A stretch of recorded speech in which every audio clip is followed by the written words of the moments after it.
બસ એ મારા બાપ બંધ થઈ જા, તારી જીબડી બહુ ચલાઈશ નહીં તું હવે.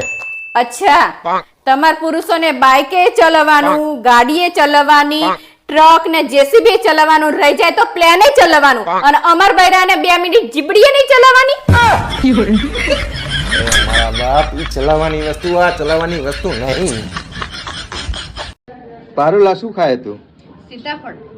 ખા ખા, બાપના ઘરે તો બોરાય નહીં ભારે હોય નહીં. હા રીમ સીતાફળ. વાહ વાહ, ખાવ ખાવ, હેલ્ધી હે. જો નલા, હા બોલ.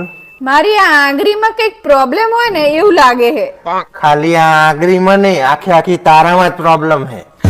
વરગાડી દીધી તારા બાપાએ મને. પારુલ એક સવાલ પૂછું? હા પૂછો. એવું કયું પક્ષી છે જે એક્ટિવા ચલાવીએ કે સ્કૂટી ચલાવીએ કે? પક્ષી? વિચાર વિચાર. જો મિત્રો તમને ખબર પડી ગઈ હોય ને તો કોમેન્ટ બોક્સમાં કોમેન્ટ જરૂર કરજો. મારું નામ તો લેતા જ નહીં, નહીં તો મારા જેવું ખરાબ કોઈ નહીં. આ તે મારા આખા ખાનદાનને ખબર છે કે તારા જેવું ખરાબ અમારા ખાનદાનમાં કોઈ નહીં. ભાઈ નેમ તો લેતા જ નહીં. હિમુ તું મારી સામે આખો દાડો ચબડ ચબડ કરે પણ કોઈ દાડો તારી માં હું તો બોલતી નહીં તું. પપ્પા જે તમારું નહીં ચાલતું એ મારું થોડી ચાલવાનું હે. હવરો નલા, હા બોલ. મારા પપ્પાનો ફોન આવ્યો તો કે મારા ભાઈના બીજી વારના લગ્ન નક્કી થઈ ગયા. અરે વાહ, જબરજસ્ત કહેવાય હો. પણ બુડી કોકદારતા પપ્પા પૂછ તો ખરી કે આ બીજી વારના લગ્ન કરવાની જે સ્કીમ હે એ એકલા તારા ભાઈ માટે જ છે કે જમૈયો માટે અવેલેબલ છે? બીજી વારના લગ્નનું તો ઠીક, પણ બીજી વારના લગ્ન કરવાનું જો મનમાં વિચાર્યું હે ને તો મારા જેવી ભૂંડી કોઈ નહીં. ઈ ભૂંડી હે ઈ મને એકલાને નહીં, મારા આખા ખાનદાનને ખબર હે કે તારા જેવી ભૂંડી અમારા ખાનદાનમાં કોઈ નહીં આવી.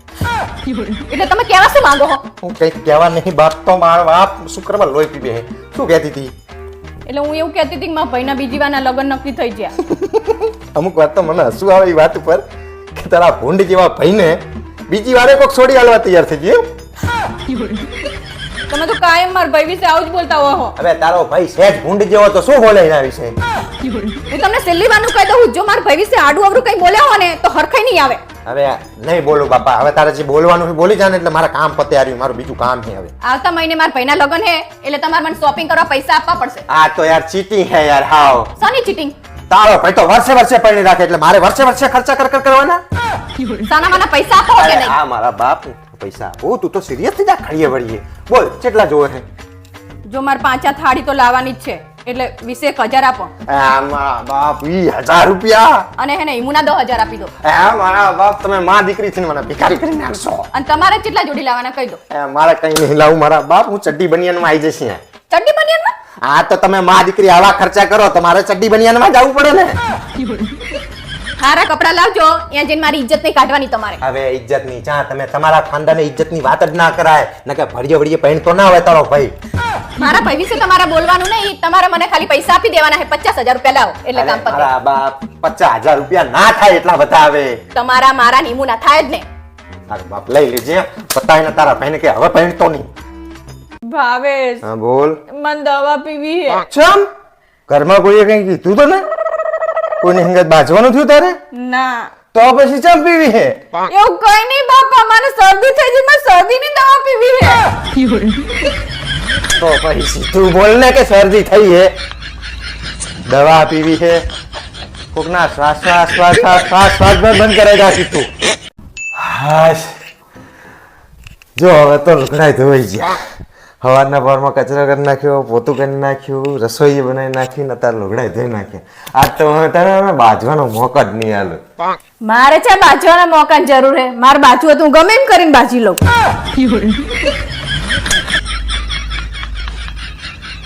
જલપા જો તારા માટે કેટલા બધા ગિફ્ટ લાવ્યો. હવે ડાચું ચમ ચડેલું છે?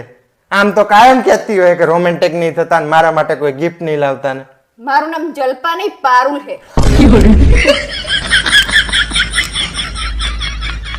જલપા જો તારા માટે કેટલા બધા ગિફ્ટ લાવ્યો.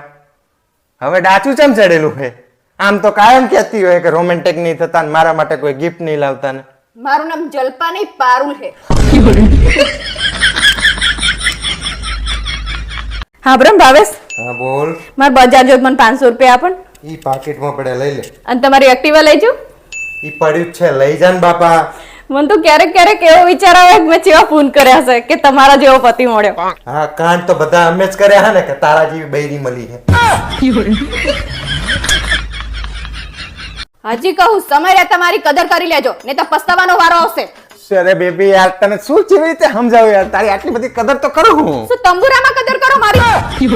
રિહાણી હોય તો તમને મનાવતા નહીં આવડતું, એમને બેઠી હોય તો બોલાવતા નહીં મને. અરે બેબી હું તને આખો દાડો પૂછ કરું છું કે શું થયું હે શું થયું હે શું થયું પણ તું બોલે જ નહીં તો મને ચી રીતે ખબર પડે.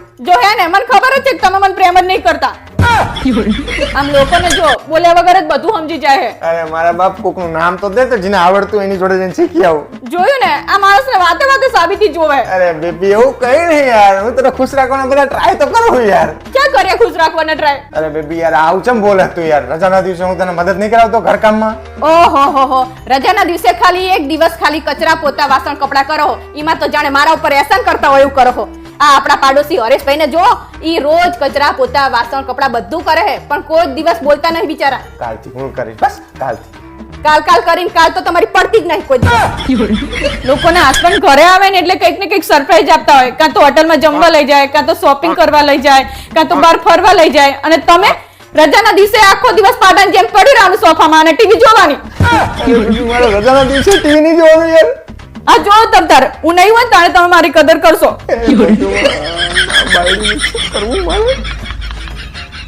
પપ્પા હા બેટા મમ્મી કોણ મને બહુ મારે છે.